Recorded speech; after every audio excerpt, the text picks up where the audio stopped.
Close to nature is close to your world. Myron Homes, Cherubic Farms at Chevilla, 7799 949104.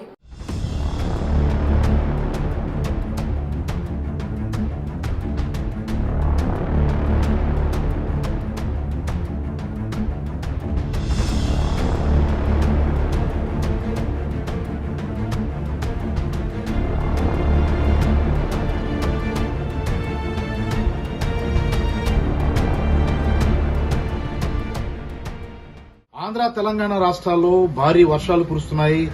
ఈ వర్షం దెబ్బకు అతలాకుతలం అవుతున్న పరిస్థితి కనిపిస్తోంది. ముఖ్యంగా పశ్చిమ మధ్య బంగాళాఖాతం, వాయువ్య బంగాళాఖాతం ఆనుకొని ఒక అల్పపీడన ప్రాంతం అనేది ఏర్పడింది. దీని ప్రభావంతో భారీ వర్షాలు కురుస్తున్నట్లుగా భారత వాతావరణ విభాగం చెబుతూ వస్తుంది.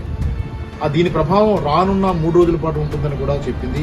26 నుంచి 28 వరకు కూడా భారీ వర్షాలు కొనసాగే అవకాశాలు స్పష్టంగా కనిపిస్తున్నాయి.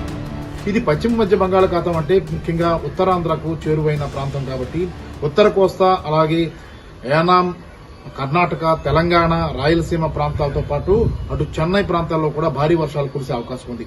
ఇటువైపు ఒడిశాలోని పూరి, అలాగే బెరంపూర్ లాంటి పరిసర జిల్లాల్లో కూడా భారీ వర్షాలు కురిసే అవకాశాలు ఉన్నట్లుగా వాతావరణ విభాగం స్పష్టం చేస్తోంది.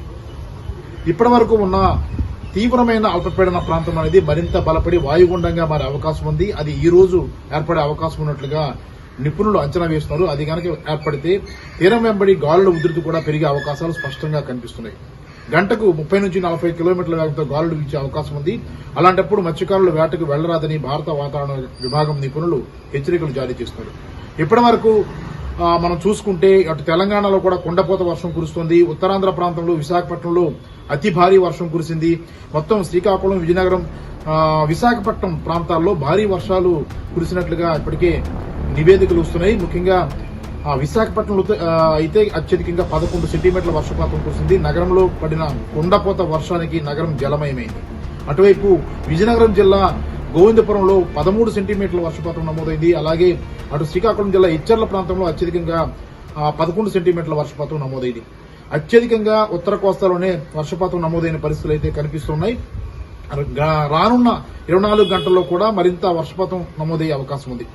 ఒకవైపు ఉదయాన్నే ఎండ కాయడం, తర్వాత విపరీతంగా భారీ వర్షం మధ్యాహ్నం నుంచి కురవడం, అది సెంటీమీటర్ల రూపంలో చూసుకుంటే భారీ వర్షం కురవడం జరుగుతూ వస్తుంది. కాబట్టి ముందుగా హెచ్చరించిన మాదిరిగానే ఏదైతే ముఖ్యంగా 26 నుంచి 28 వరకు భారీ వర్షాలు కురిసే అవకాశాలు స్పష్టంగా ఉత్తర కోస్తా, అలాగే దక్షిణ కోస్తా, అలాగే యానాం ప్రాంతాల్లో ఉంటాయి. అటు తెలంగాణ ప్రాంతం మీద కూడా ముఖ్యంగా మాన్సూన్ ట్రఫ్ అనేది ఒకటి ఏర్పడింది. అంటే రుతుపవన ద్రోణి కారణంగానే అటు తెలంగాణ ప్రాంతంలో కూడా వర్షాలు కురుస్తున్నాయి. ముఖ్యంగా తెలంగాణ ప్రాంతంతో పాటు రాయలసీమలో కూడా వర్షాలు కురుస్తున్నాయి. ఇవన్నీ కూడా 28 వరకు కొనసాగుతాయి. కాబట్టి లోతట్టు ప్రాంతాల ప్రజలు అప్రమత్తంగా ఉండాలి. ముఖ్యంగా ఏదైతే కొండ ఏటవాళ్ళ ప్రాంతంలో ఉండేవాళ్లు కానీ, లేదంటే లోతట్టు ప్రాంతానికి ఆ మాత్రం వర్షానికి జలమయమయ్యే హైదరాబాద్ లాంటి ప్రాంతాల్లో కూడా జాగ్రత్తగా ఉండాల్సిన పరిస్థితులు అయితే